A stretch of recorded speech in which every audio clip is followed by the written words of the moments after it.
What is up, everybody? We got the big snake is out along with the smaller snake. The big snake, again, is a 17 to 18 foot 100-pound female reticulated python.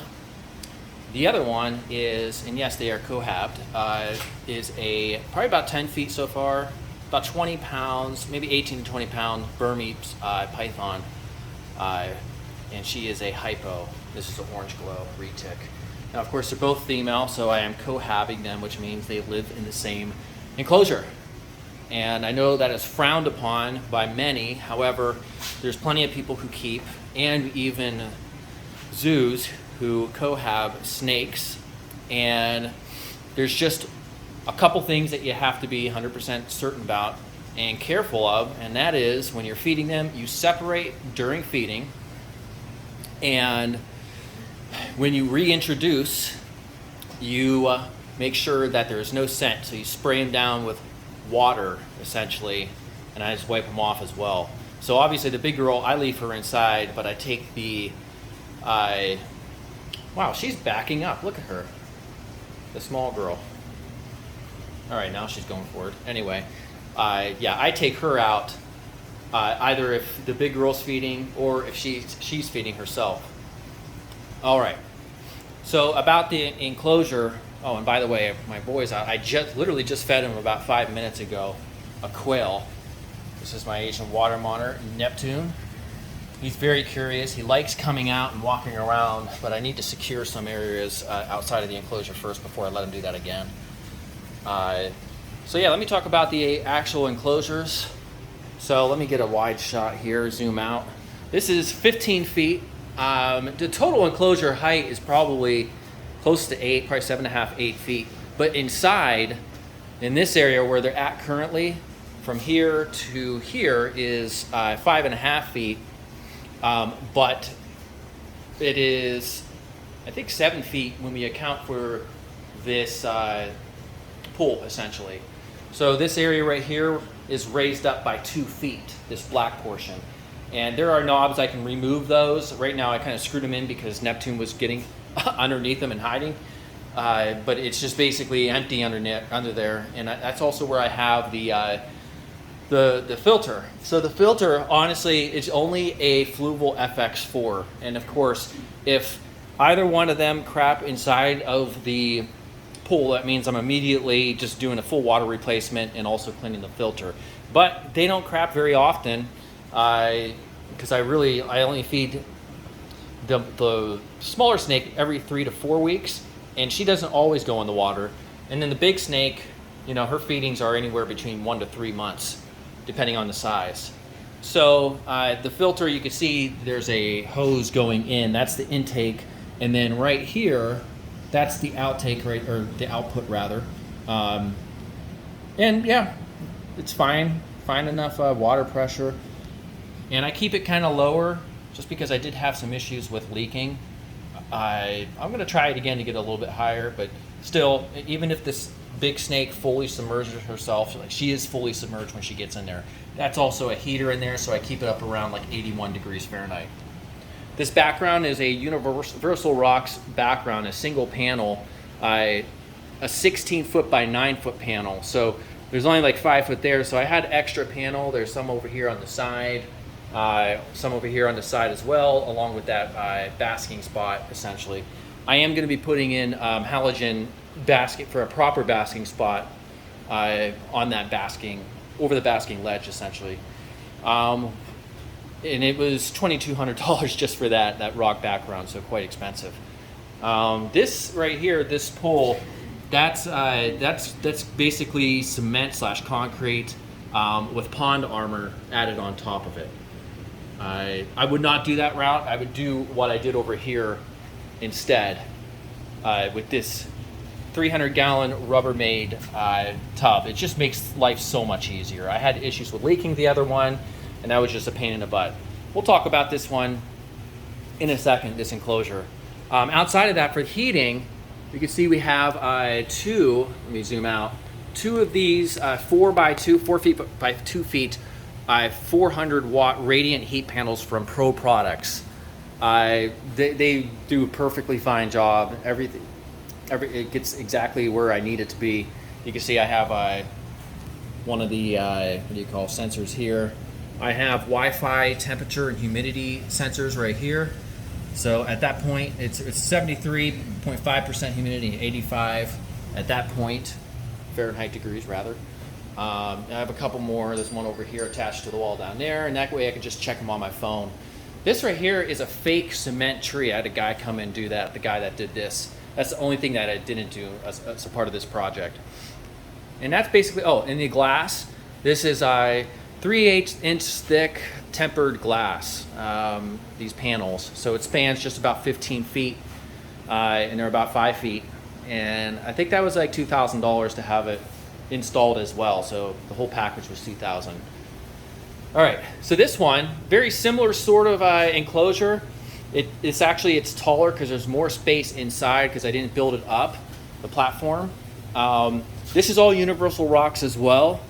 You see I had a lot left over. I got a couple different types. I bought a couple of their ledges, as you can see here. It just looks a lot more natural than the ledge I built over there. So there's like 3 ledges. And then there's 2 different rocks. There's this big rock right here. And then there's the little rock, which actually hides the filtration, or the, what do you call, not the filtration system, but the PVC pipes I have in here. I have 3 different valves, you can kind of see there. So what those are is one of them is attached to this tub, this Rubbermaid tub, and it has a valve already. And so whenever I want to empty it, all I do is just turn the valve that's closest to this wall right here. It's kind of hard to see. Oh, what's up, buddy? He wants to come out, or he wants more food rather. And then basically they all tie in to underneath this this rock here, which is a floor drain. So I just drain it into the floor drain. The other one right here, that one right there, right in the middle, that one, if I turn that, that is for the backwash in order to clean the filter. Now this is a better filter than the other one because Asian water monitors will crap a lot more often because they eat more often. And so that's this is a Laguna, let me turn on the light, Clear Flow 3000.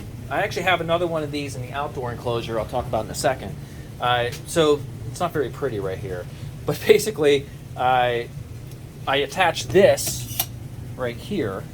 Notice how it's going into this PVC pipe through the enclosure. I know it's not ideal having the pipes through the enclosure, but I just hide them with the substrate. Anyhow, attach this here, turn this, and in these knobs, like I push up and down these handles, and that kind of just allows you to do a quick clean of the filter and the media inside of there, and it goes out. But probably about 3 to 4 weeks, I do a full clean of this and just take it outside and clean it properly. And then also I had these put in, these 2 lines right here, hot and cold, and they go in through here, and you can see them. Oh, by the way, while I'm here, this is the heater. I think it's an 800 watt heater, and it does just fine. By accident recently, he dislodged the sensor, the probe, and so it got like, I was wondering why the hell is there so much humidity? I couldn't even see inside. Well, it's because he dislodged that, and the heater, which is it's right there. It's protected by this PVC pipe, so he doesn't get burned. It went up to 86 degrees, so it did about 250 gallons because I don't have a full 300 gallons up there. Like probably 225, 250 to 86 degrees Fahrenheit. And so now I kind of found out how hot it will get. That's max heat, but I keep it at 81 obviously, which is perfectly fine. We have more of those heat. So because right here I'm on this this side, which is close to the water, which has the waterfall, there's going to be high humidity, like 93%. But over here, it's going to be a lot less in terms of humidity. So there's a good gradient. Yeah. So over here, I have the it's one of those, what do you call it, a spillway type of things. I bought it at Lowe's. It's like a small black thing.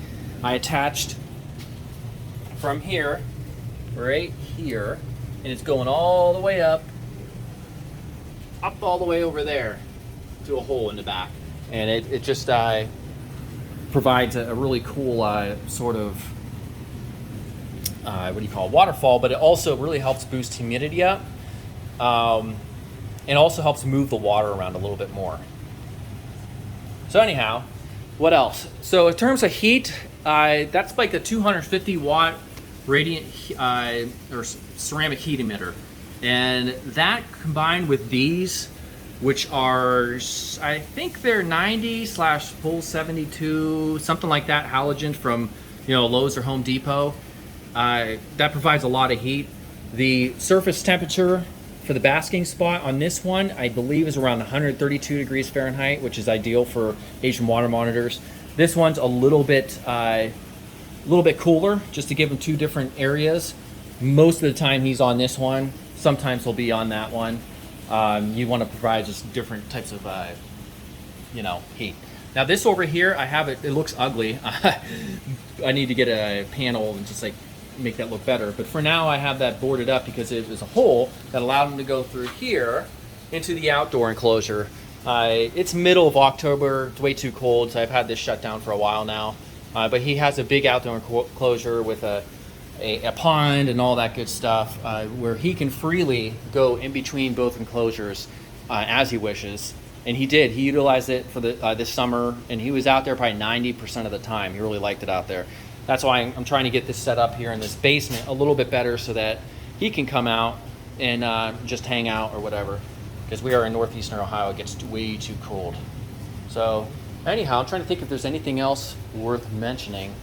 One of the things that sucks about this enclosure is I did have a way to empty this water through a valve similar to the other one, but this was my first enclosure I built and it just leaked, and I built it badly, so I couldn't repair the leak, so I had to put a lot of Flex Seal over the hole. And whenever I want to empty the water, I just take like one of those $99 water pumps. I just physically put it in there and then empty the water out. So live and learn. Anyhow, and that is it. I think that's covers basically almost everything. So, all right, see you guys later.